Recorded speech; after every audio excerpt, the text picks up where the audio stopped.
एक बड़ी रोचक कथा सुनाऊं आपको। राजस्थान में एक मंदिर है, उनका नाम है श्रीनाथ जी। हमारे गोवर्धन पर्वत पर आज से 550 वर्ष पूर्व प्रकट हुए श्रीनाथ जी का दिव्य स्वरूप उनको कहते हैं श्रीनाथ जी। वो गोवर्धन नाथ ही हैं, एक भुजा ऊपर दूसरी भुजा कमर पे, ऐसा सुंदर स्वरूप है गोवर्धन नाथ जी का। तो 550 वर्ष पहले वो मुगल आक्रांताओं की वजह से ब्रज छोड़ करके राजस्थान चले गए। तो वहीं श्रीनाथ जी के मंदिर में, ठाकुर जी के बगल में ही मंदिर में छोटे से इतने बड़े गोपाल जी विराजते हैं, अंगूठा के बराबर के लड्डू गोपाल। उनको कहते हैं नवनीत प्रिया। नवनीत कहते हैं मक्खन को, और प्रिय मतलब जो प्रेम करे, मक्खन के प्रेमी नवनीत प्रिया।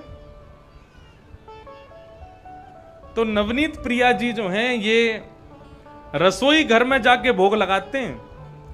मतलब मंदिर से इनका सिंहासन जाता है मंदिर की रसोई में, और वहां रसोई में पकवान जैसे ही बने जाते हैं वो सारे पकवान इनके सामने रखे जाते हैं, वहीं बैठ के पाते हैं ये प्रेम से। तो नियम वही होता है कि सामने पहले मीठा वस्तु रखो, उसके बाद थोड़ा नमकीन रखो, फिर दाल रखो, फिर चावल रखो, रोटी रखो, ऐसे ठाकुर जी का भोग सजाया जाता है। अच्छा, मंदिरों में तो थाली में भोग नहीं रखते, पूरी की पूरी कढ़ाई ठाकुर जी के आगे रख देते हैं और थाली अलग से रखते हैं। ठाकुर जी आपको जो बढ़िया लगे अपने अनुसार लेकर के पा लेना। और ठाकुर जी के सामने बड़े बड़े कढ़ाई रखी। तो उस दिन पुजारी जी से गलती ये हो गई कि सामने मिठाई रखवे की जगह, खीर रखवे की जगह उनने कढ़ी रख दी। कढ़ी रख दी, कढ़ी के पीछे चावल रख दिए, चावल के पीछे मिष्ठान रखा और सब सजा दिए सामने। और सजा करके रसोई घर की किवाड़ लगा के 45 मिनट का भोग लगता है। 45 मिनट के लिए पुजारी जी चले गए। 45 मिनट बाद जैसे ही पुजारी जी भीतर आए तो क्या देखा, सिंहासन पर ठाकुर जी है ही नहीं। ठाकुर जी है ही नहीं वहां पर।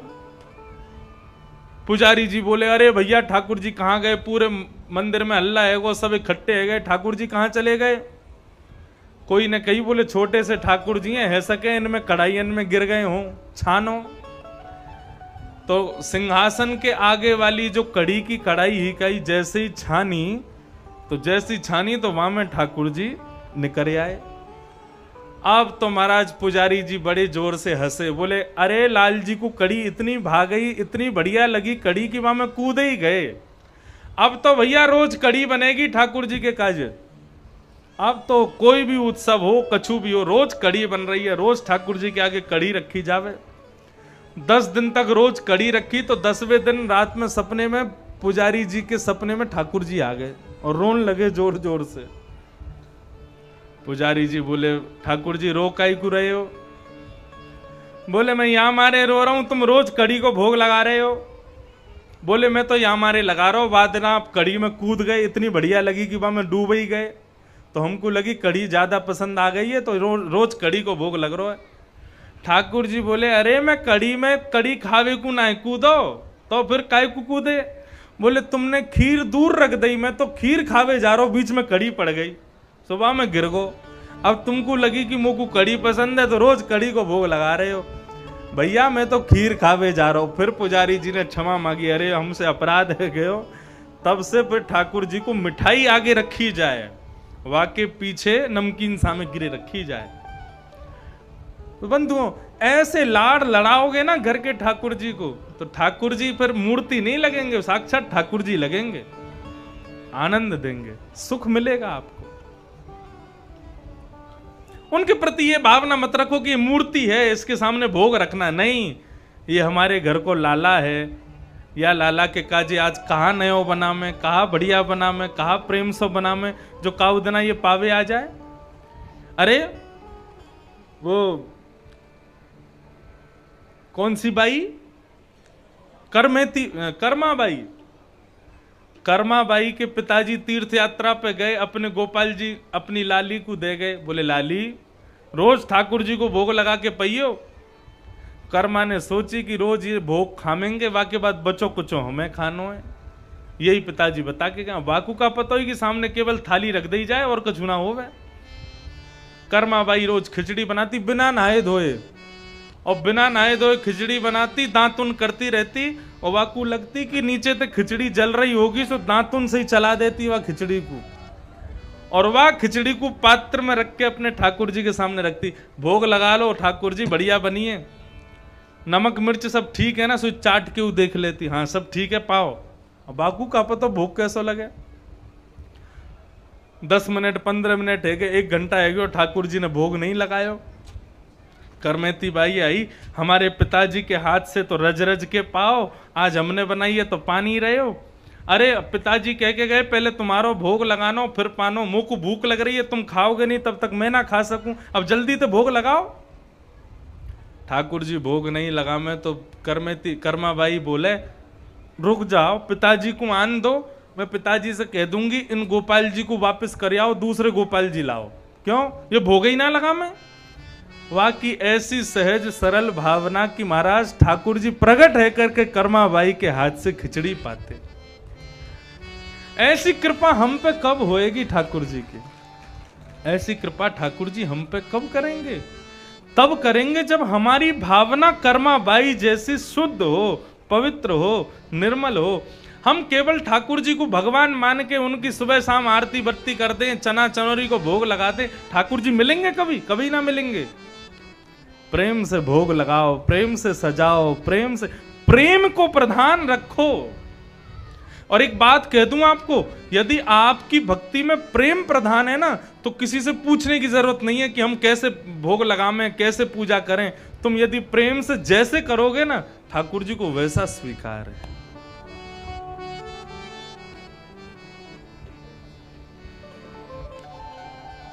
अब तो महाराज गर्गाचार्य जी ने खीर बनाई, और खीर बना करके अपने शालिग्राम भगवान के सामने धर दी। जय हो मेरे शालिग्राम त्वदीयम वस्तु गोविंद तुभ्यमेव समर्पयेत ग्रहण सुमुखो भुक्त्वा प्रसीद परमेश्वर। भोग लगाओ प्रभु। और गर्गाचार्य जी का एक नियम था, भोग ठाकुर जी के सामने रख के उसके बाद वो 1 माला करते थे, और जब तक 1 माला नहीं होती थी तब तक भोग नहीं उठाते थे। अब जैसे ही यहां पर गर्गाचार्य जी 1 माला करवे के काजे बैठे, तो भीतर आंगन में खेल रहे ठाकुर जी खेलते खेलते रुक गए। बलराम जी बोले लाला कहा भयो, रुक काई को गयो? गुटमुन चलते हैं ठाकुर जी, अभी चलनो आवे ना है। ठाकुर जी मनी मन बलराम जी से बोले एक भगत आयो बाहर, माने बढ़िया खीर बनाई है, और खीर बना के अब भोग लगावे के काजे बुलाए रहो है।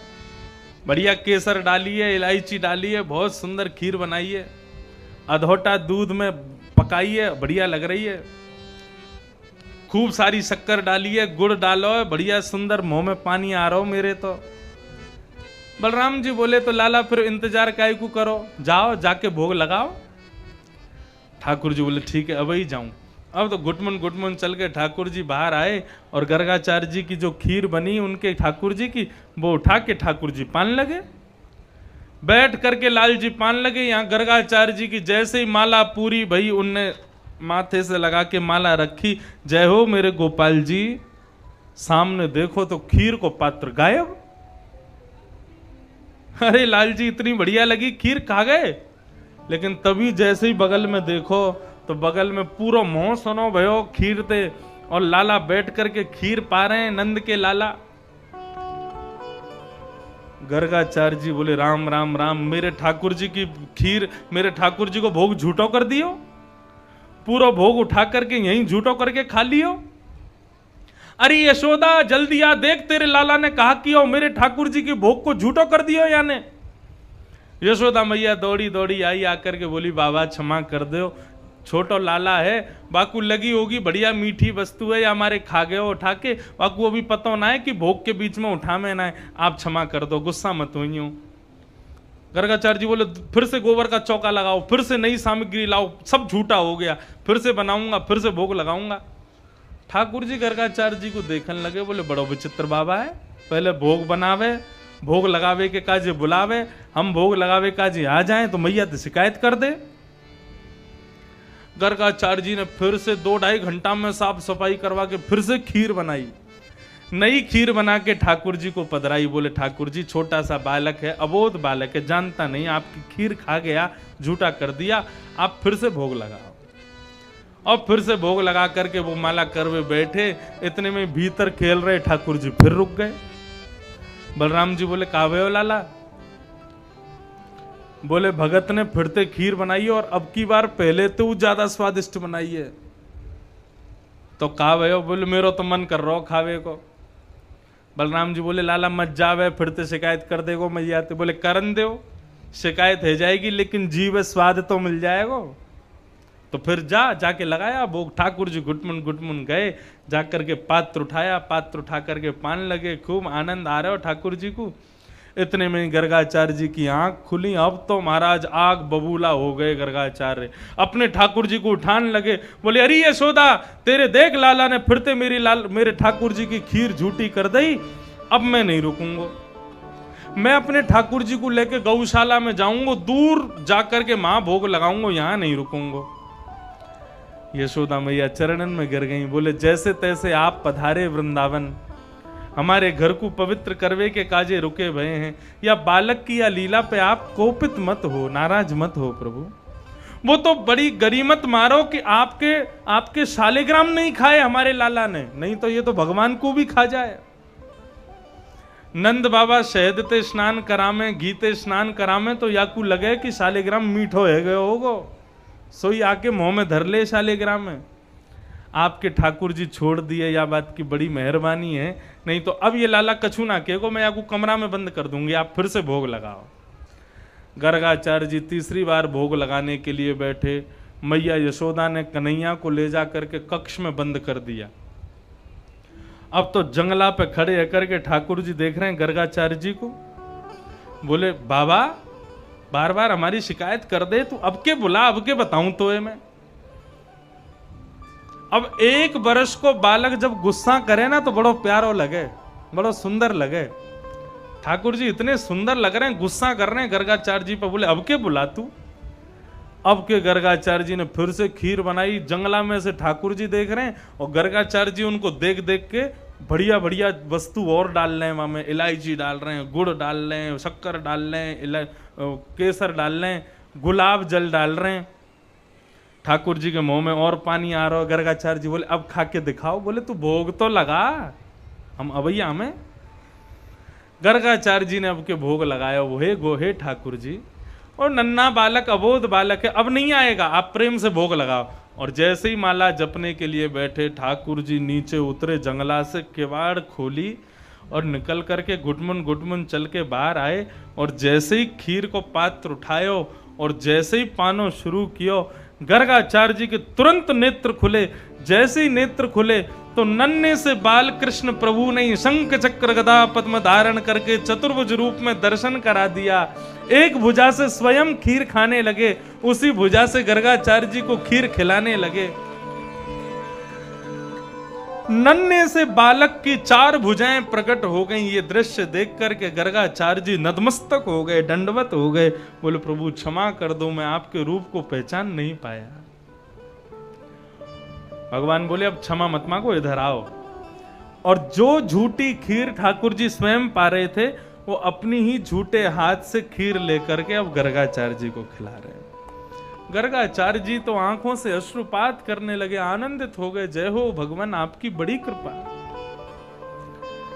ठाकुर जी बोले हमने अपना रूप इसलिए दिखाया है, मैया यशोदा को बता मत देना कि हम कौन हैं, क्योंकि कल जब तुम हमारी जन्मपत्री देखोगे तो तुमको सब पता चलने वाला है कि हम कौन हैं, हमारा रूप क्या है, हम विधाता हैं, परमात्मा हैं। तो कहीं तुम यशोदा के आगे हमारा अपना मुंह खोल दो कि ये भगवान है, इसलिए हम आज ही तुमको सतर्क कर रहे हैं। मैया यशोदा हमको प्रेम करती है, गोदी में सुलाती है, अपना दूध पिलाती है, ये मान करके कि हम वाके लाला हैं। यदि वाकू पतो चल गई कि हम विधाता हैं, हम भगवान हैं, तो दिन रात हमारी पूजा करेगी, मंदिर बनवा देगी, मंदिर में खड़ो कर देगी। और मंदिर की पूजा हमको नहीं चाहिए। ये ब्रजवासी तो हृदय से प्रेम करते हैं, हमको वही प्रिय है। इसलिए मैया को बताना मत कि हमारा रूप क्या है। गर्गाचार्य जी बोले जो आज्ञा, मैं नहीं बताऊंगा। दूसरे दिन नामकरण संस्कार गर्गाचार्य जी ने जब किया तो बड़े भैया का नाम रखा राम, लेकिन बल की अधिकता होने के कारण मैया इनको सब बोलेंगे बलराम। और जैसे ही छोटे बालक को देखा बोले मैया या को नाम तो मैं रखूं इदानिम कृष्णताम गतः, आपके या बालक को मैं नाम रखूं कृष्ण। कृष्ण क्यों रखा? कृष्ण शब्द के दो अर्थ हैं।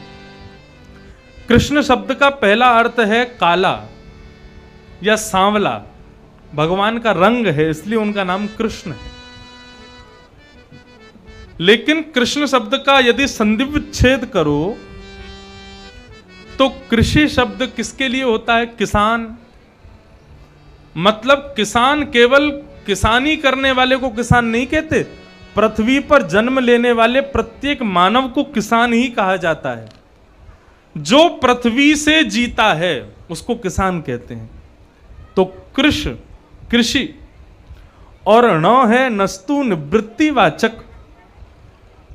कृषि से है मनुष्य और ण से है निवृत्ति, जिनका नाम लेने से मानव को संसार से निवृत्ति मिल जाती है, उनका नाम है कृष्ण।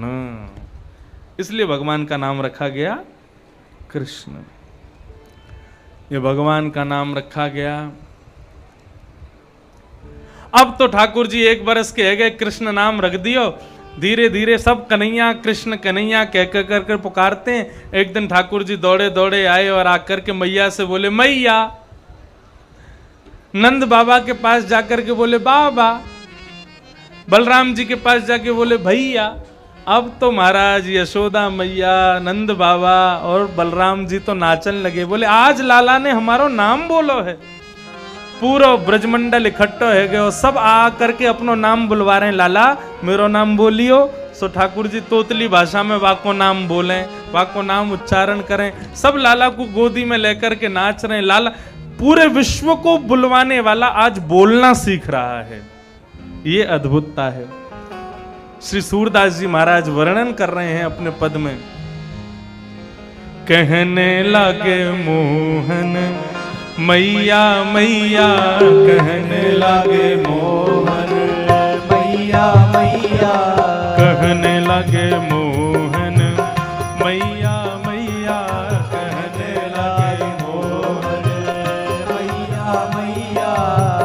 पितानंद सो बाबा रे बाबा, पितानंद सो बाबा रे बाबा, पितानंद सो बाबा रे बाबा, पितानंद सो बाबा रे बाबा।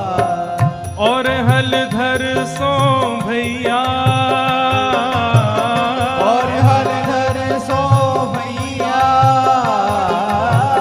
और हलधर सो भैया भैया भैया, कहने लगे मोहन मैया मैया, कहने लगे मोहन मैया मैया, कहने लगे मोहन मैया मैया, कहने लगे मोहन मैया। बोल नंद के लाला की।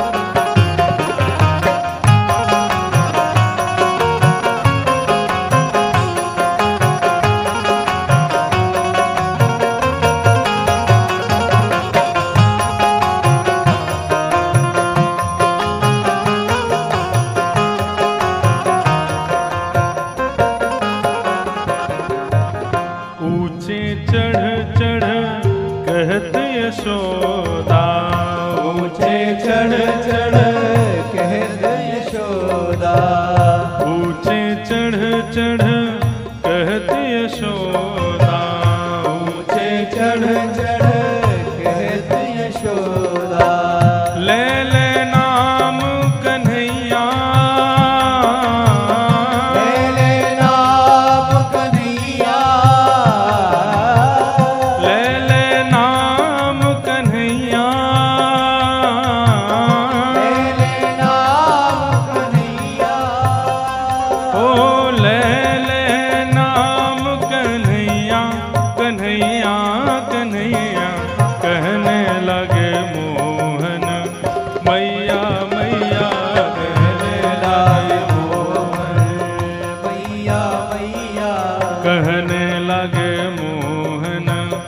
मैया मैया कहने लगे मोहन, मैया मैया। दूर खिलन मत जाओ लाल रे, दूर खिलन मत जाओ लाल रे, दूर खिलन जन जाओ लाल रे, दूर खिलन जन जाओ लाल रे। मारेगी काहू की गैया, मारेगी काहू की गैया,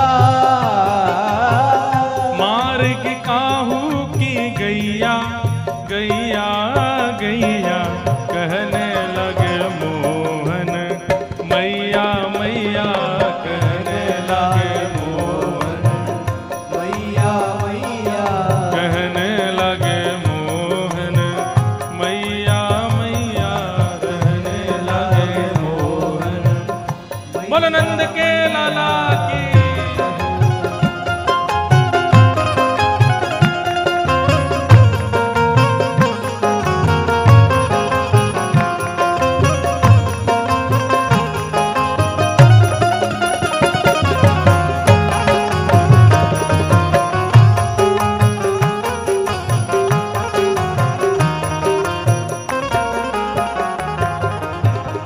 मणिखंबन प्रतिबिंब विलोकत, मणिखंबन प्रतिबिंब विलोकत, मणिखंबन प्रतिबिंब विलोकत, मणिखंबन प्रतिबिंब विलोकत।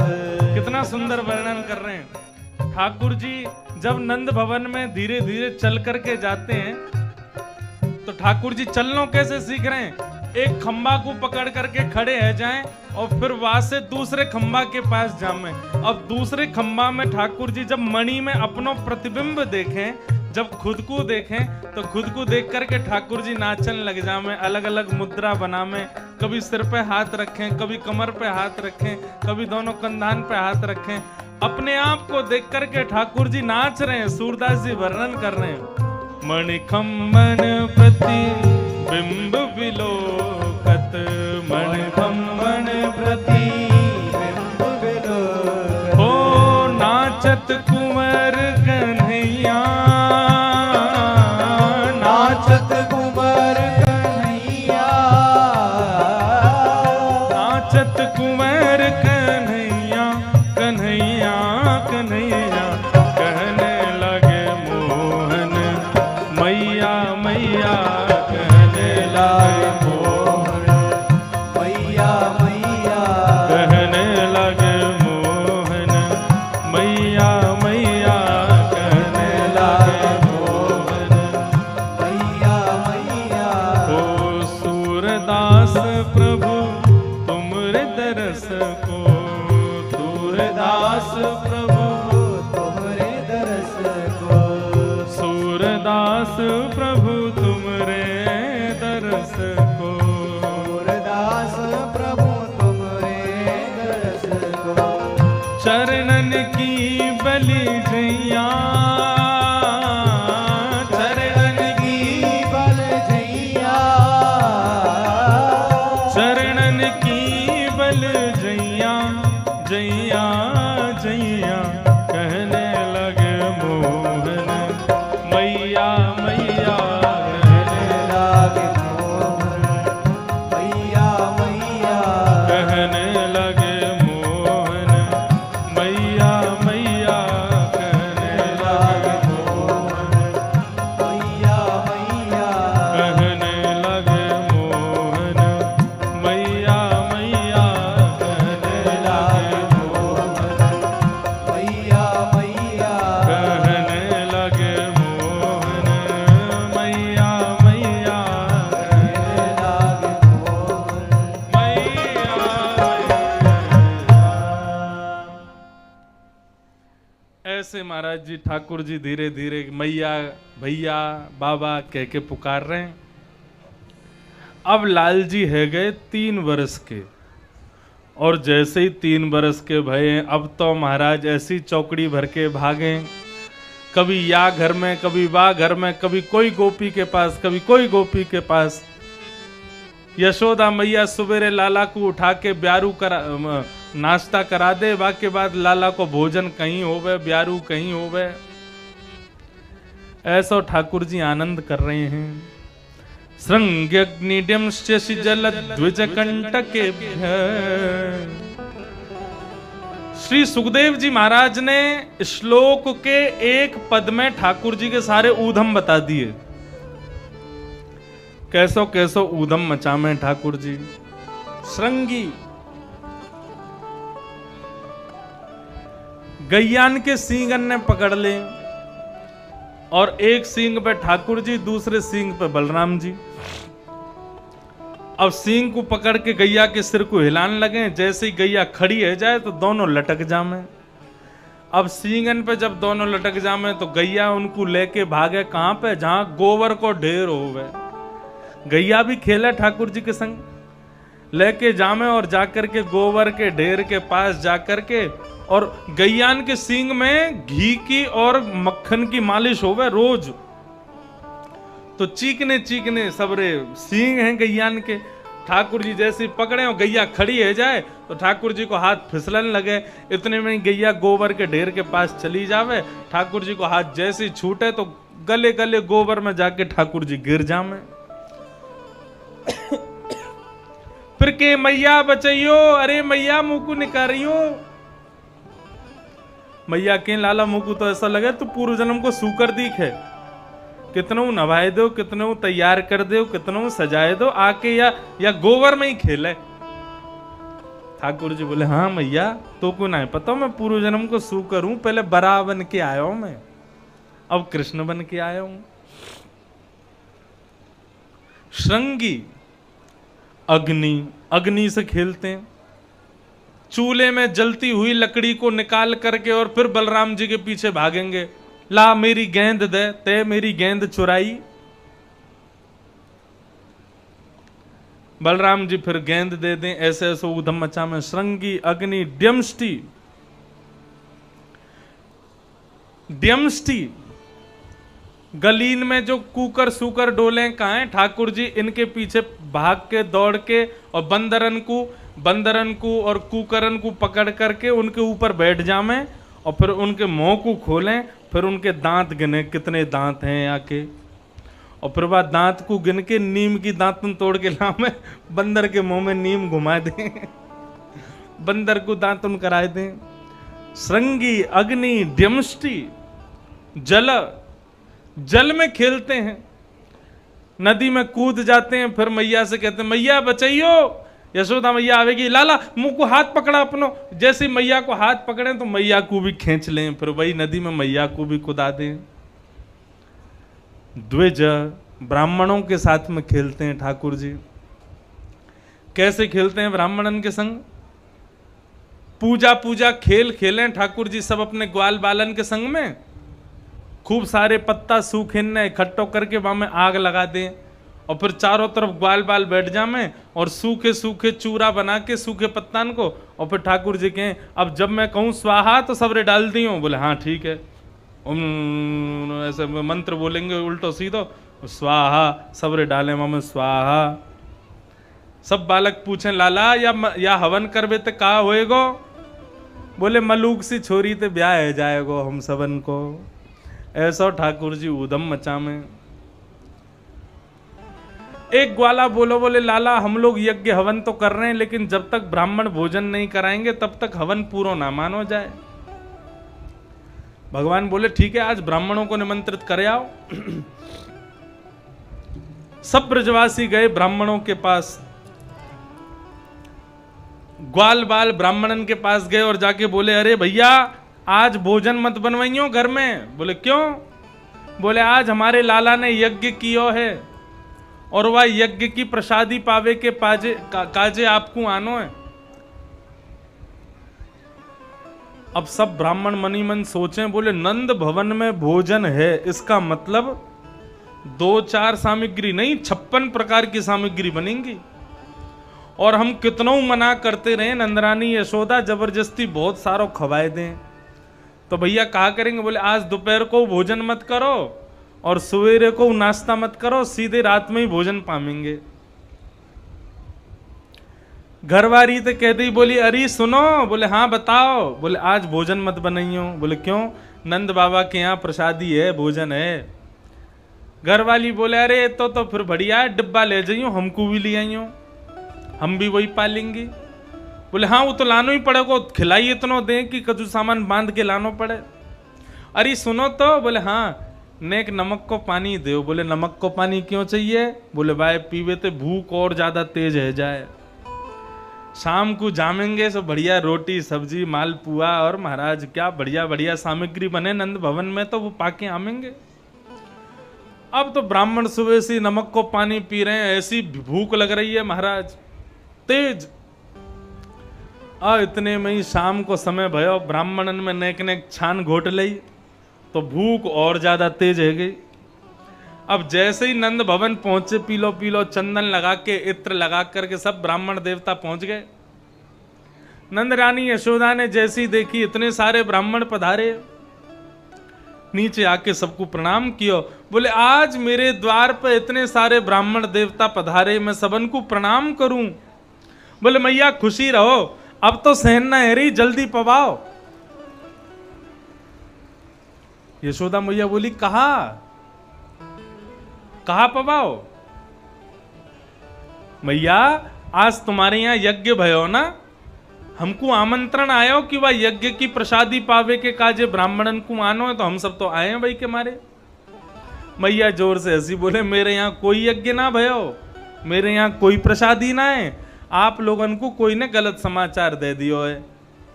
चलो अब सब लोग लौट जाओ, जब हवन होएगा यज्ञ होएगा तब हम बुला लेंगे। ब्राह्मण देवता तो आंखन में आंसू आ गए। बोले मैया हम सवेरे ते भूखे प्यासे, सुबह ते नमक को पानी पी रहे हैं कि इतनी भूख लगे कि रात रात को उड़ामेंगे बढ़िया प्रेम से। और तो और हम तो अपनी ब्राह्मणीन ते मना कर आए कि आज भोजन मत बनाइयो। मैया ऐसा मत करो हमारे संग, हमको निमंत्रण मिलो तो भोजन तो पवानो पड़ेगा। मैया बोली अच्छा एक बात बताओ, तुमको निमंत्रण दियो कौन ने? बोले तुम्हारो लाला आयो नेक सो नंद को, वो कन्हैया आयो, कन्हैया आके कह के गयो हवन भयो, बाकी प्रसादी पाने आनो है, हम तो यही मारे आए हैं। मैया बोली अच्छा ठीक है, भोजन की व्यवस्था तो मैं देखूं, कछु ना कछु कर दूंगी, लेकिन पहले तुम्हारे यजमान है तो देखूं कहाँ है, जाने तुम बुलाए हो। नंद भवन के पीछे ठाकुर जी अपने ग्वाल बालन के संग खेल रहे। इतने में ही यशोदा मैया, अच्छा कोई 10-15 ब्राह्मण नहीं थे, 100-200 ब्राह्मण थे, सबको लेकर के मैया पहुंच गई। लाला ओ कन्हैया यहां पे आ। जैसे ही मैया ने देखी, जैसे ठाकुर जी ने देखी मैया बुला रही है, और मैया के पीछे सबरे ब्राह्मण देवता वही ब्राह्मण आ गए जिनके यहां सुबेरे गए हम। ठाकुर जी ने अपने मधुमंगल सखा को हाथ पकड़ो, बोले मधुमंगल? बोले हाँ देखियो। बोले कहा भयो?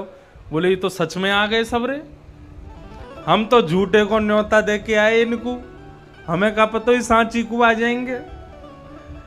मधुमंगल बोलो अब लाला क्या करें? बोले अब पिटाई होगी मेरी, लेकिन मैं अकेलो नहीं पिटूंगा, तू भी चल मेरे संग, तू भी खाइयो मैया ते 2-4 थप्पड़। भैया बैठ जाओ, अब कथा चल रही है, बाद में कर दियो। हाँ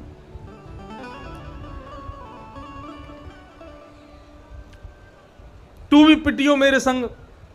अब तो मधुमंगल को लेकर के ठाकुर जी जैसे ही बढ़े आगे, मैया ने कान पकड़ो, है रे लाला, ज्यों ज्यों बड़ो है तो जा रहा हो, त्यों त्यों तेरे उधम बढ़ते जा रहे हैं। ये सबरे कौन खड़े हैं मेरे पीछे? इनको तेने भोजन को न्योता दियो, इनको भोजन को निमंत्रण दियो। ठाकुर जी ने ब्राह्मण देवतान के मुखमंडल को देखो, सबन के मुंह सूख रहे भूख के मारे। ठाकुर जी बोले मैया तेरी सौ खा के कहूं, मुंह को तो ये ना पता इनको घर कौन सी गली में, ये सबरे ऐसे ही आ गए, मैंने ना बुलाए। ब्राह्मण बोले मैया झूठ बोल रहे हैं लाला, ये हमको निमंत्रण दे के आए सवेरे। मैया बोली देख लाला मैं जान तो गई हूं तेने निमंत्रण दियो, लेकिन अब ये बता अब कहा करूं, इनको भोजन कैसे पवाऊं? ठाकुर जी बोले मैया एक काम कर, हमारो खेल खेल की पूजा ही पूजा खेल खेल को हेरो। तो खेल खेल की पूजा में खेल खेल को सब काम भयो तो खेल खेल कोई भोजन होएगा।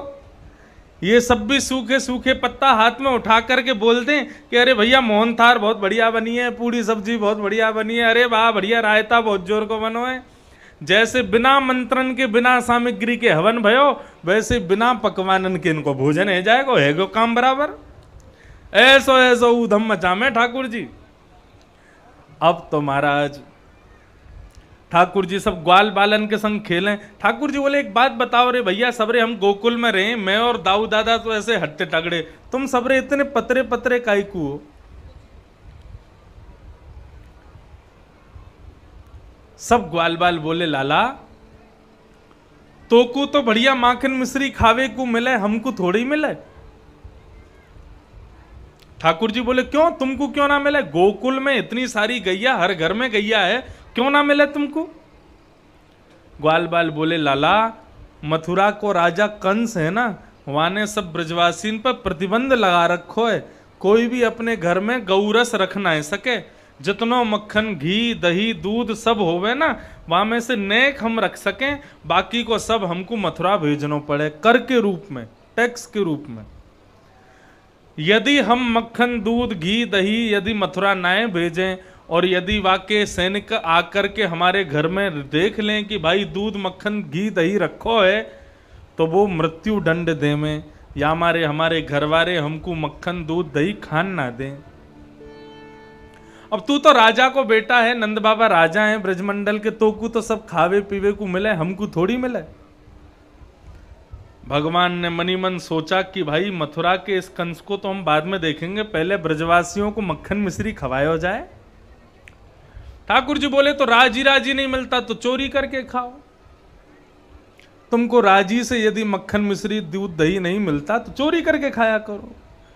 ग्वाल बाल बोले लाला तू जो कहेगो सो करेंगे, लेकिन चोरी नहीं करेंगे। क्यों चोरी क्यों ना करेगो? हमारी मैया के कि चोरी करवे ते ब्याह ना होवे, या हमारी चोरी ना करेंगे। ठाकुर जी बोले ऐसो पतर पूछरा सो बनो रेगो, ऐसो पत्रो दुबरो रेगो तो तेरो ब्याह ना होएगो, नेक्स्ट शरीर बना ले तब ब्याह होएगो तेरो। और यदि कल से तुम लोग हमारे संग चोरी नहीं करोगे तो फिर तुम लोग अपनी मंडली अलग रखो, मैं और दाऊ दादा अलग रहेंगे। जैसी ही अलग हवे की बात करी तो ग्वाल बाल बोले लाला तू जो कहेगो सो करेंगे, लेकिन तू हमसे दूर मत जावे। ठाकुर जी बोले तो फिर कल से चोरी शुरू। अब तो महाराज ठाकुर जी घर घर में जामे, जा घर ते मक्खन मिल जावे वहीं ते पामे। कोई ऊंचे छींके पे लगो हो तो बा में डंडा मार के नीचे तो फोड़ के खा ले।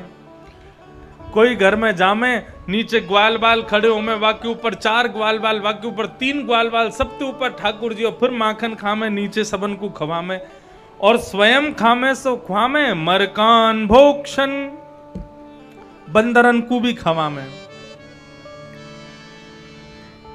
मरकान भोक्षण विभजति सचेन नात्रिभांडम भिनत्ति।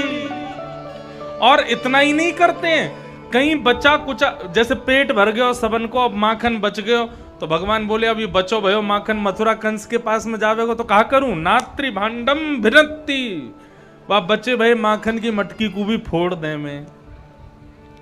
किसी भी प्रकार से मथुरा चला नहीं जाए मक्खन। वास्तव में ठाकुर जी ने चोरी इसीलिए की कि ये सद वस्तु माखन है, ये असद कंस के पास में नहीं जानी चाहिए, इसलिए ठाकुर जी चोरी कर रहे हैं।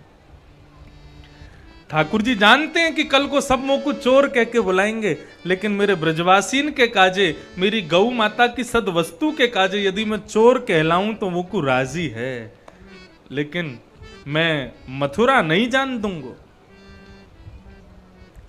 सब गोपी ने जाकर के महाराज यशोदा मैया से शिकायत कर दी तो यशोदा मैया ने लाला पकड़ लिए, बोले लाला तू चोरी करे, मुंह को ऐसी खबर मिली है।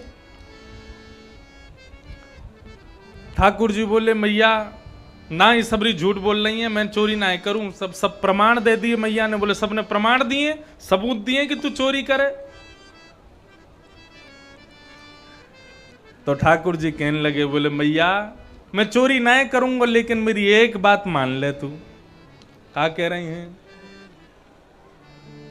सौ खाऊं पर घर ना जाऊं मैया, अब न करूंगो चोरी। सौ खाऊं पर घर ना जाऊं मैया, अब ना करूंगो चोरी। सौ खाऊं पर घर ना जाऊं मैया, अब न करूंगो चोरी। सौ खाऊं पर घर ना जाऊं मैया, अब ना करूंगो चोरी। सौ खाऊं पर घर ना जाऊं मैया, अब न करूंगो चोरी। सौ खाऊं पर घर ना जाऊं मैया, अब ना करूंगो चोरी।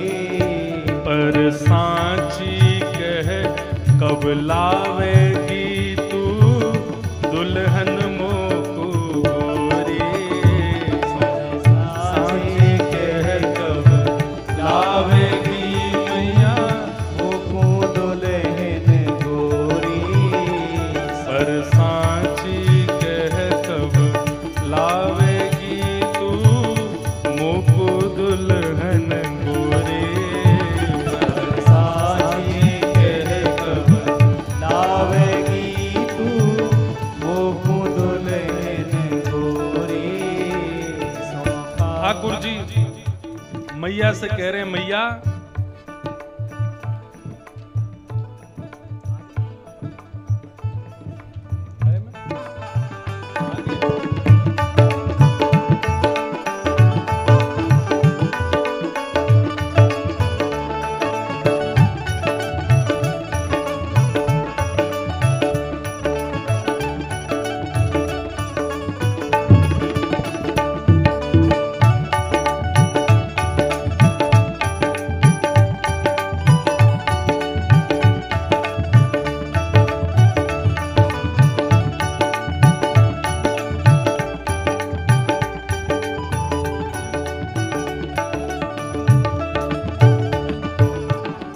ठाकुर जी मैया से कह रहे हैं, मैया मैं ना करूंगा चोरी।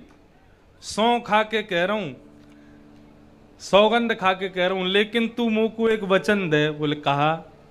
बोले कब लावेगी तू मोकू दुल्हन गोरी। मोकू मेरो ब्याह जब करावेगी तब चोरी करनो बंद करूंगा। पर एक बात तो समझाऊं, बलदाऊ संग न ले जाऊं। मैया लेकिन एक बात मेरी सुन ले, जब ब्याह करवे जाऊंगा ना तो दाऊ दादा संग में ना लेके जाऊंगा। बोले क्यों ना लेके जाएगो? बोले कि भैया वो तो गोरो है और मैं कारो हूं, कहीं बाकी गोरे स्वरूप को देख करके बहू ने भाई के गले में वरमाला पहना दी तो मेरो ब्याह तो रह जाएगो, मेरो न्याय होएगो। या हमारे मैया बलदाऊ संग ना लेके जाऊंगो। और भैया बहुत सुंदर पद है, अब मुझको मिल ना रहे हो, नहीं तो गा के सुना। तो अभी आप लिखो भयो है, कोई ना कल सुना देंगे हैं? अभी लिखो भयो ना है मुंह पे। बहुत सुंदर पद है। ठाकुर जी कह रहे मेरो ब्याह कराओ तब मैं चोरी करना बंद करूंगा। ऐसे ठाकुर जी की ये मधुर चोरी की लीला बताई गई। लेकिन वास्तव में ठाकुर जी ने मक्खन चोरी ना कियो है, ठाकुर जी ने तो ब्रजवासी को मन चोरी कियो है। ठाकुर जी मन को चुरा रहे हैं। मक्खन माखन, माखन में जो ख है ना बीच को, वो कहा है खोट। वह खोट को यदि तुम माखन से निकाल दो तो बचेगो का? मन बचेगो बस। यदि खोट हमारे भीतर से निकल जाए तो मन बचेगो। वह मन को ठाकुर जी हटा चुराए लें, वह को अपनाए लें। ऐसे ठाकुर जी ने ब्रजवासियों को मन चुराए हो। अद्भुत ठाकुर जी की लीलाएं बताई गईं। एक दिन सवेरे सवेरे यशोदा मैया दही बिलोए रही, इतने में ठाकुर जी आए और दोनों भुजान के बीच में आके खड़े है गए और मैया से बोले मैया एक बात बता। बोले कहा बताऊं? बोले तो को अपनो पूत प्यारो है कि दूध प्यारो है? यशोदा मैया बोली मुँह को तो मेरो लाला प्यारो है, मुँह को दूध प्यारो थोड़ा ही है। तो मैया फिर एक काम कर, अपनी गोद में मुंह को लिटा करके मुंह को अपनो दूध पिवा।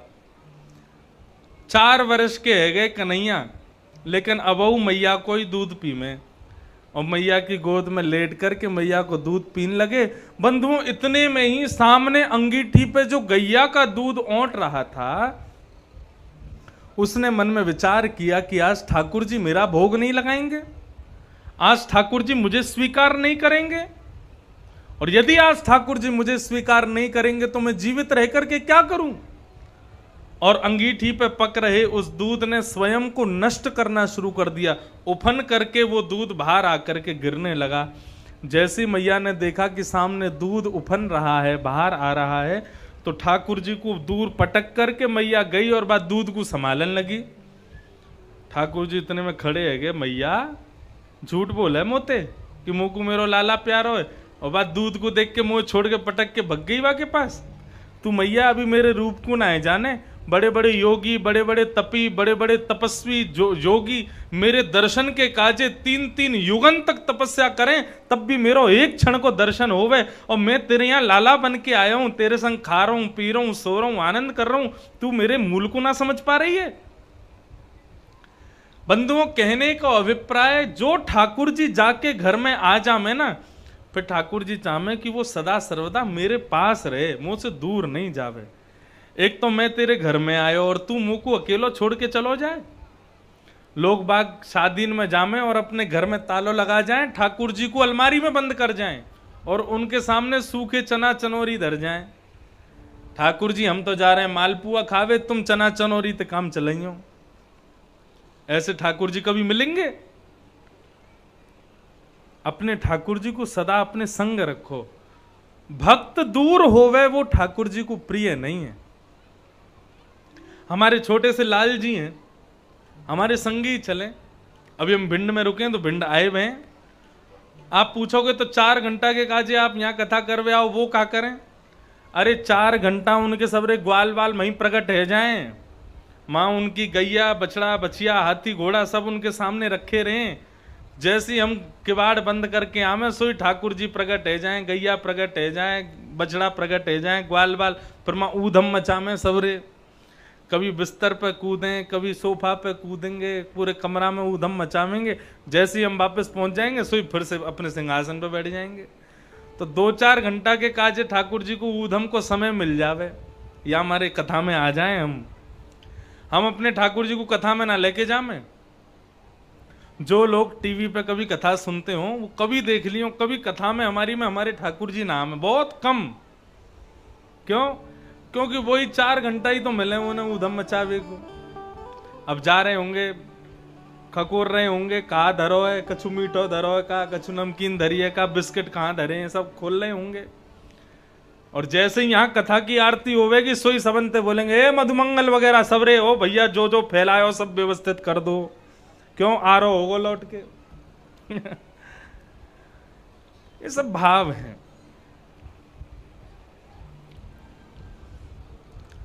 ठाकुर जी बोले मैया तू मोकू प्रेम ना करे।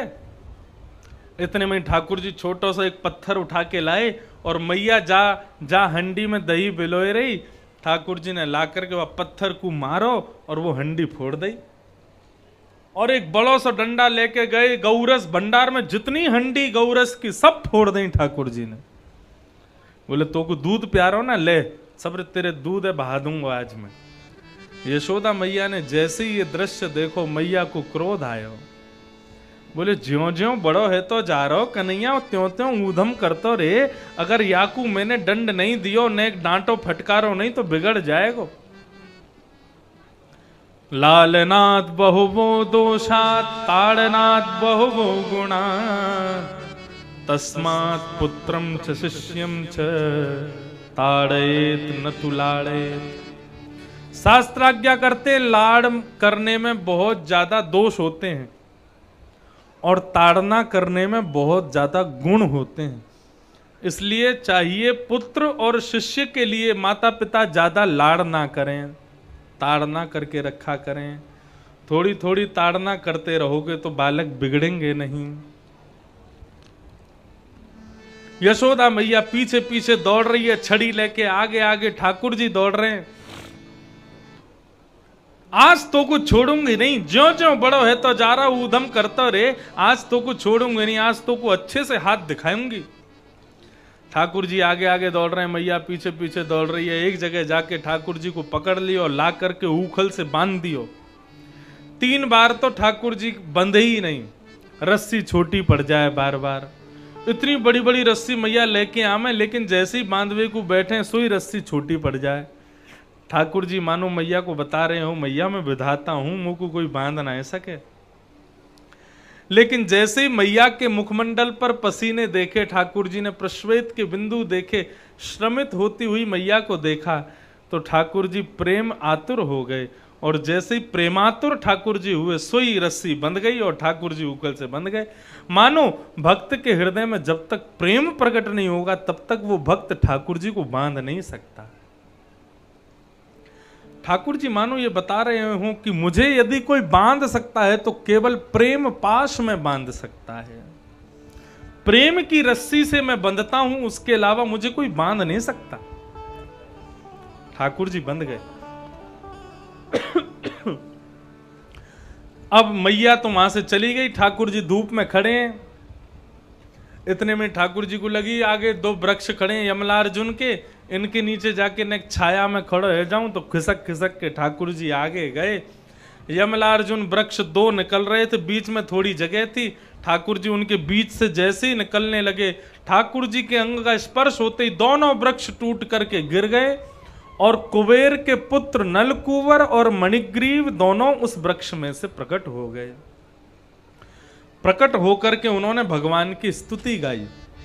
वाणी गुणानुकथने श्रवणो कथाया, हस्तौ च कर्म सुमनस्तव पादयोर्नः, स्मृत्यां शिरस्तव निवास जगत् प्रणामे, दृष्टि सतां दर्शनेस्तु भवत्तनूनाम्। नलकुवर मणिग्रीव भगवान की स्तुति गा रहे हैं। हे प्रभु, हम पर ऐसी कृपा कर दो कि हमारी वाणी आपके गुणानवादों को गाया करे, हमारे कान आपकी कथा सुना करें, हमारे हाथ आपके कर्म किया करें, हमारे चरण आपकी प्रदक्षिणा किया करें, हमारा मन आपके श्री चरणों का सदा सर्वदा स्मरण करता रहे, हमारा सर सदा सर्वदा आपके सन्मुख झुका रहे। प्रभु, दृष्टि में केवल आपका दर्शन हो या फिर तनु नाम आपके ही जो अंश हैं उन संतों का हम दर्शन करते रहें। प्रभु, ऐसी कृपा कर दो। भगवान ने नलकुबर मणिग्रीव को आशीर्वाद दिया और दोनों वहां से मुक्त होकर के वैकुंठ को प्रस्थान कर गए। भगवान बोले, भले आदमी मुझे खोल जाते, मैंने तुम दोनों को मुक्त किया, दोनों कृपा पाके चले गए, मुंह को तो बंधो ही छोड़ गए। नलकुबर मणिग्रीव ने आकाश से कहा, प्रभु आप प्रेम पाश में बंधे हो और इस प्रेम बंधन में जिसने आपको बांधा है वो ही खोल सकता है और कोई नहीं खोल सकता। पेड़ों की गिरने की जोर की आवाज हुई, यशोदा आदि ब्रजवासी सब दौड़े दौड़े आए तो देखा 2 पेड़ टूटे पड़े हैं और उनके बीच में ठाकुर जी खड़े हैं। मैया ने तुरंत रस्सी खोली, लाला को हृदय से लगाया और इतने बड़े बड़े पेड़ मेरे लाला के ऊपर गिर गए। मैया ने तुरंत नंद बाबा से कही, बोले अब हम गोकुल में नहीं रहेंगे, चलो यहां से। कहां चलें? तब नंद बाबा के छोटे भैया ने बताया, बोलो एक वन है, वाको नाम है वृंदावन, एक नवीन वन है, वहीं चलो, वहां चल करके रहेंगे। और सब गोकुलवासी ठाकुर जी के साथ अपने अपने घरन को छोड़ करके वृंदावन की ओर जा रहे हैं। चलो मन वृंदावन की ओर, वृंदावन की ओर, चलो मन वृंदावन की ओर, चलो मन वृंदावन की ओर, चलो मन वृंदावन की ओर, चलो मन वृंदावन की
वृंदावन में यमुना किनारा, वृंदावन में यमुना किनारा, वृंदावन में यमुना किनारा, वृंदावन में यमुना किनारा, नाचत नंद किशोर, नाचत नंद किशोर, निर्तत नंद किशोर, निर्तत नंद किशोर, चलो मन वृंदावन की ओर, चलो मन वृंदावन की ओर, चलो मन वृंदावन की ओर, चलो मन वृंदावन की वृंदावन की ओर, वृंदावन की ओर, वृंदावन की ओर, वृंदावन की ओर, चलो मन वृंदावन की ओर, चलो मन वृंदावन की चलो मन वृंदावन की ओर, चलो मन वृंदावन की जय हो।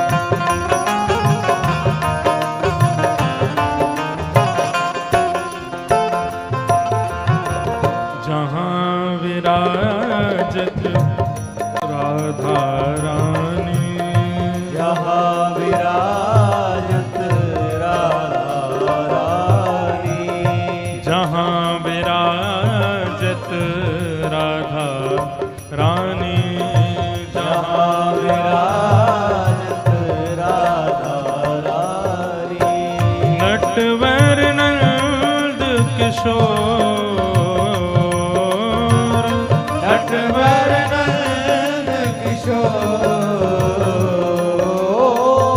नटवर नंद किशोर, नटवर नंद किशोर, चलो मन वृंदावन की ओर, चलो मन वृंदावन की चलो मन वृंदावन की ओर, चलो मन वृंदावन गाओ सब लोग, वृंदावन वृंदावन वृंदावन रहो रे, वृंदावन वृंदावन वृंदावन रहो रे, वृंदावन वृंदावन वृंदावन रहो रे, वृंदावन वृंदावन रहो रे, वृंदावन की गलियों में राधे राधे कहो रे,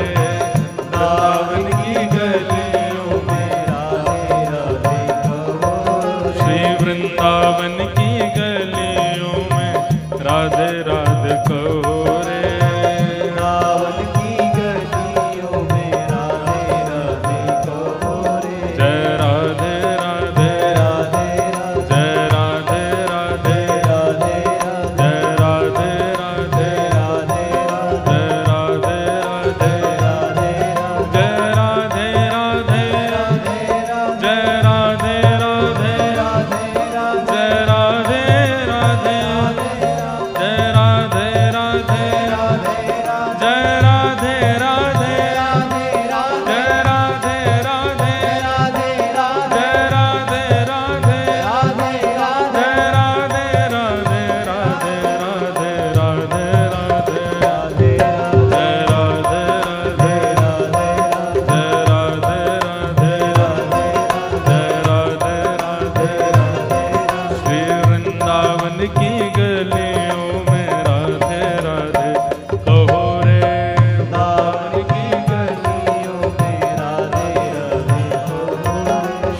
वृंदावन की गलियों में राधे राधे कहो रे। वृंदावन की गलियों में राधे श्री वृंदावन बिहारी लाल की। वनम वृंदावनम नाम पशव्यं नवकाननम् गोप गोपी गवां सेव्यं पुण्याद्री प्रणवेरुधम। सब ब्रजवासी वृंदावन आ गए। माताएं बहनें बिल्कुल शांति का परिचय दें, बिल्कुल शांति से सब लोग सुनेंगे। जो भाई लोग पीछे बाहर खड़े हुए हैं वो अगर चाहें तो यहाँ माताओं के पीछे थोड़ी जगह है, आके सब लोग बैठ जाओ। कथा बैठ के सुननी चाहिए, खड़े खड़े नहीं सुननी चाहिए। माँ धूप में बाहर खड़े हैं तो इससे बढ़िया अंदर आकर के सब लोग बैठ जाओ, वहां बैठ के कथा सुनो। भगवान और समस्त गोकुलवासी वृंदावन पधारे। वृंदावनम संप्रविश्य सर्वकाल सुखावहम। वृंदावन में आकर के सबको बहुत सुख मिल रहा है, सबको बहुत आनंद मिल रहा है।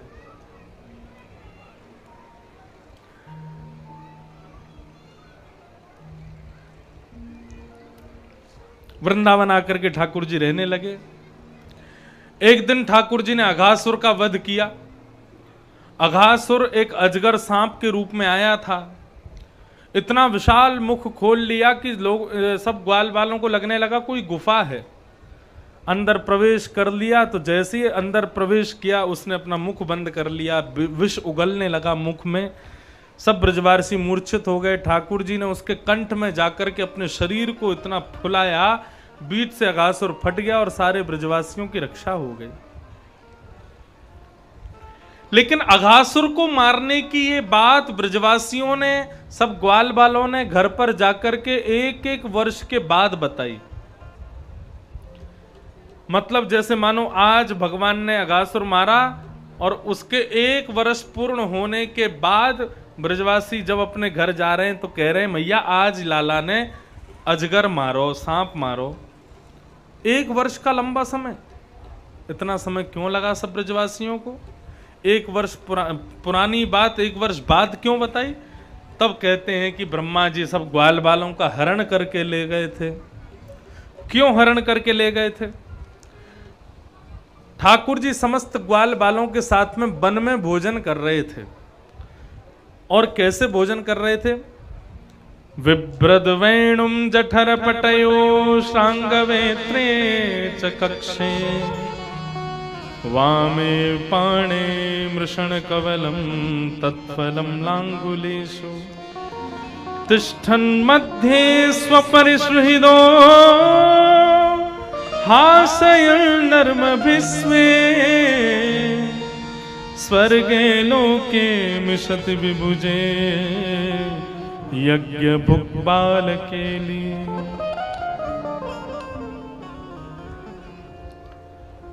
ठाकुर जी वन में भोजन कर रहे हैं। कितनी सुंदर छवि है ठाकुर जी की। एक कांख में तो ठाकुर जी ने वंशी दबा रखी है, दूसरी कांख में ठाकुर जी ने गैया बुलाने वाली श्रृंगी दबा रखी है। और वामे पाणौ मृषण कवलम तत्फलम लांगुलीषु, अपने वाम हस्त कलम में बीच में तो चटनी रखी है, हरी चटनी, और उंगलियों के बीच में अलग अलग अचार लगा रखे हैं। आम का अचार, टेंटी का अचार, नींबू का अचार, मिर्च का अचार, ऐसे उंगलियों के बीच में अचार है और बीच में यहाँ चटनी है। और अपने दाहिने हाथ में रोटी को गोल गोल उसको बना करके एक रोटी खाते हैं, फिर एक अचार चाटते हैं, फिर दूसरी रोटी खाते हैं, फिर दूसरा अचार चाटते हैं, फिर तीसरी रोटी खाते हैं। ऐसे ठाकुर जी वन भोज कर रहे हैं। ऐसी मधुर दर्शन करके सब देवता भी आनंदित हो रहे हैं। लेकिन ब्रह्मा के हृदय में यह संशय प्रकट हुआ कि ये भगवान नहीं हो सकते। यज्ञ भोक्ता भगवान इतनी पवित्रता का ध्यान रखते हैं, इतना सब कुछ पवित्रता से खाते पीते हैं, और यहां पे ऐसे बिल्कुल कुछ भी जो मुंह में आ रहा है सब लेते जा रहे हैं। ये भगवान नहीं है। जैसे ये भावना प्रकट हुई ब्रह्मा की, तो ब्रह्मा जी ग्वाल बालों को हरण करके ले गए। भगवान कहीं दूर गए थे किसी बछड़ा बछिया को लेने, इतने में ही लौट के आए तो देखा सब ग्वाल बाल कोई भी नहीं है। भगवान ने तुरंत नेत्र बंद करके देखा तो पता चला कि ब्रह्मा ने सब किया है। भगवान बोले अच्छा, हमारी परीक्षा। माताएं बहनें थोड़ी शांत हो जाएं, थोड़ा निवेदन है हाथ जोड़ करके, बिल्कुल शांति का। बीच में माताएं बहुत बात कर रही हैं, थोड़ी शांति का परिचय दें, कथा सुने ध्यान से।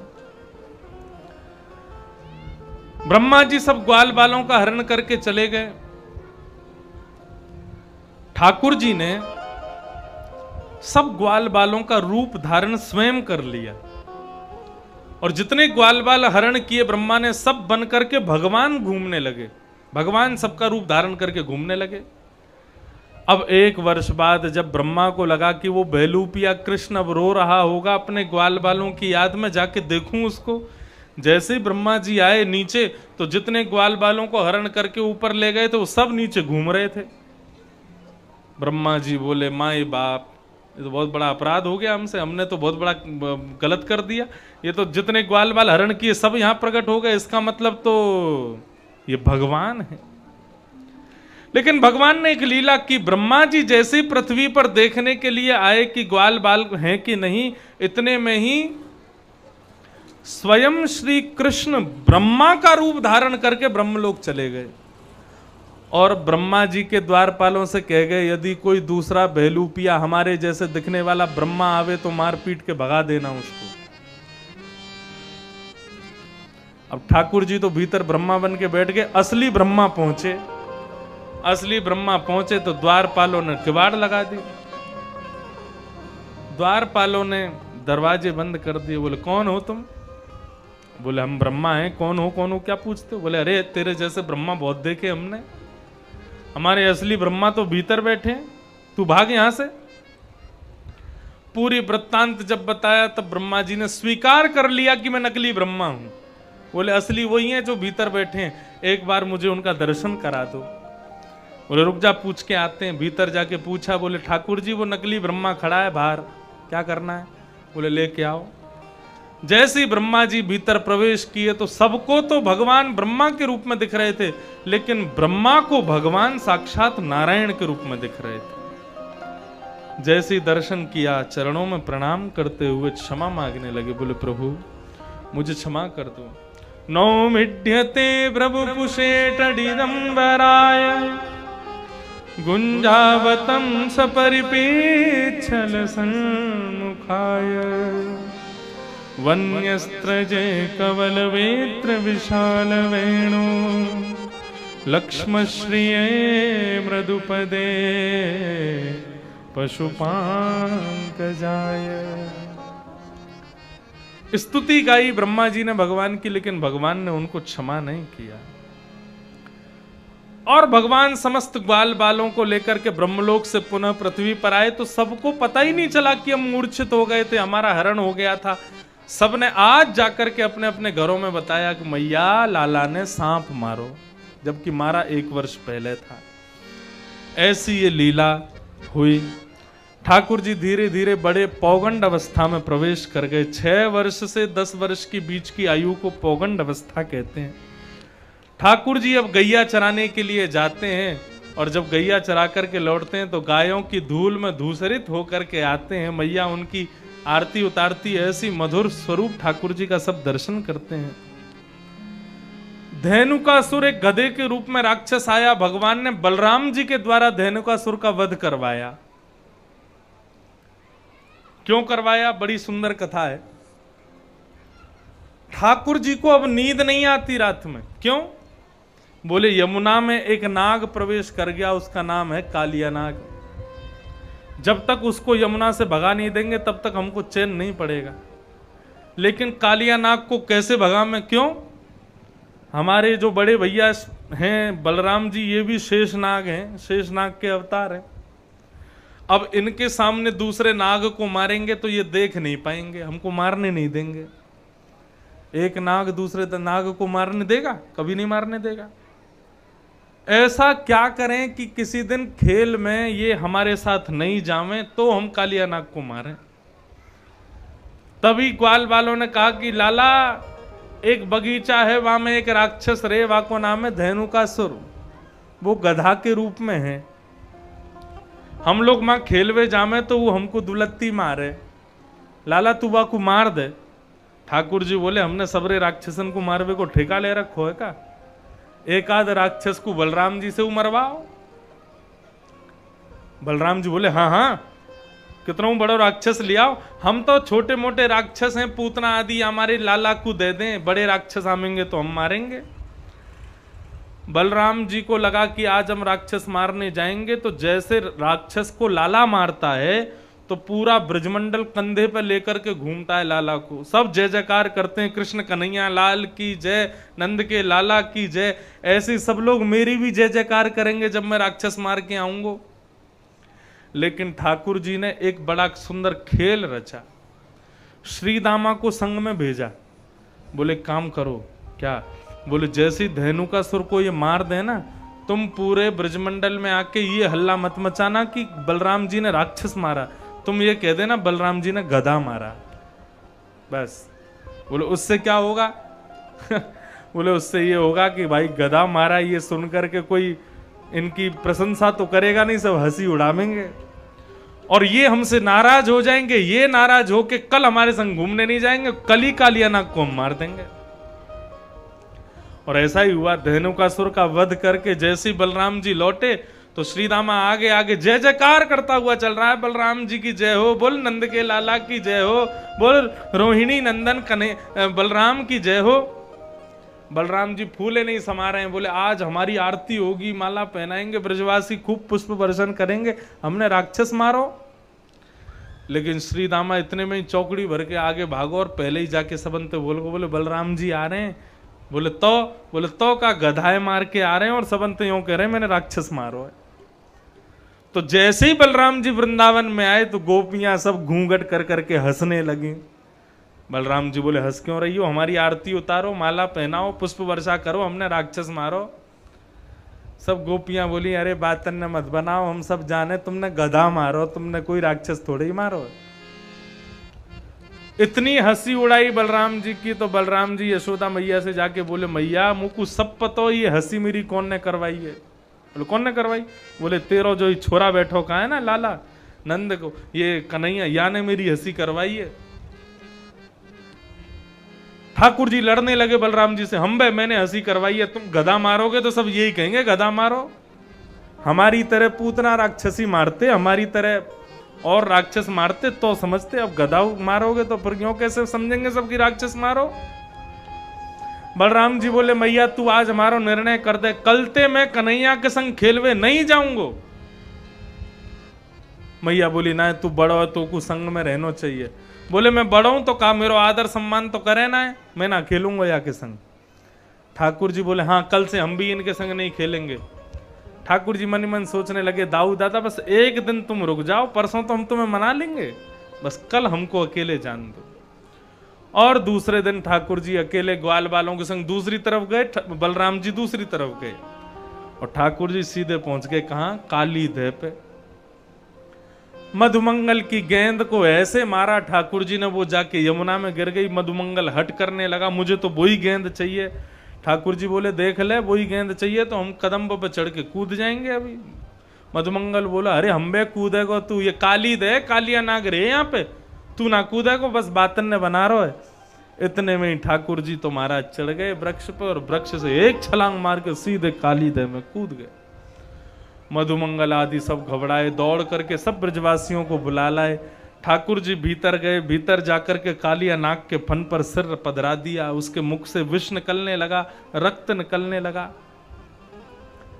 कालिया नाग आश्चर्य करने लगा, बोले इतना सा बालक अभी तक जीवित कैसे है? भगवान उसके फनों पर चढ़ गए, जिस फन को निकालता है भगवान को मारने के लिए, भगवान उसी फन पर अपना चरण रखते हैं।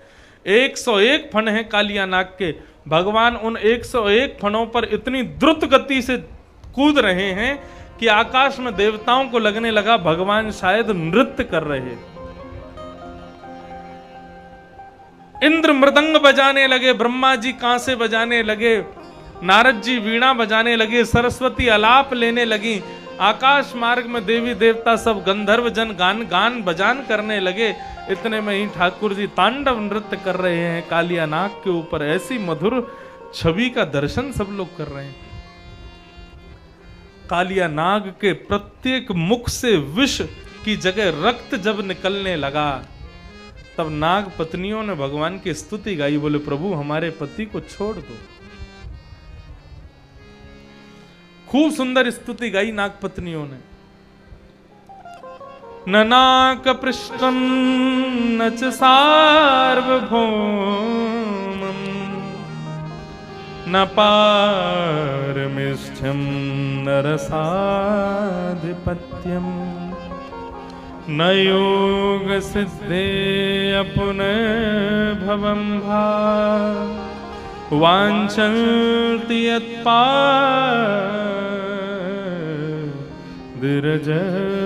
प्रपन्ना। हे प्रभु हमें कुछ नहीं चाहिए, बस सदा सर्वदा के लिए आपके चरण जो हैं इनका चिन्ह हमारे मस्तिष्क पर बना रहे, ऐसी कृपा कर दो। तो नागों के फणों पर जो चिन्ह बने हैं वो ठाकुर जी के श्री चरण हैं। वांछन्ति यत्पाद रज प्रपन्ना, हमें केवल आपके चरण रज सिर पर बनी रहे, ऐसी कृपा कर दो। ऐसा कहा, भगवान कालिया नाग के ऊपर से नीचे कूद गए और कालिया नाग को कहा कि हमारी यमुना जी छोड़ के तुम चले जाओ। बोले कहाँ जाऊं? बोले प्रभाषित क्षेत्र में चले जाओ। और इस प्रकार कालिया नाग यमुना छोड़ करके प्रभाषित क्षेत्र में चला गया। बोलो कालिया मर्दन भगवान की।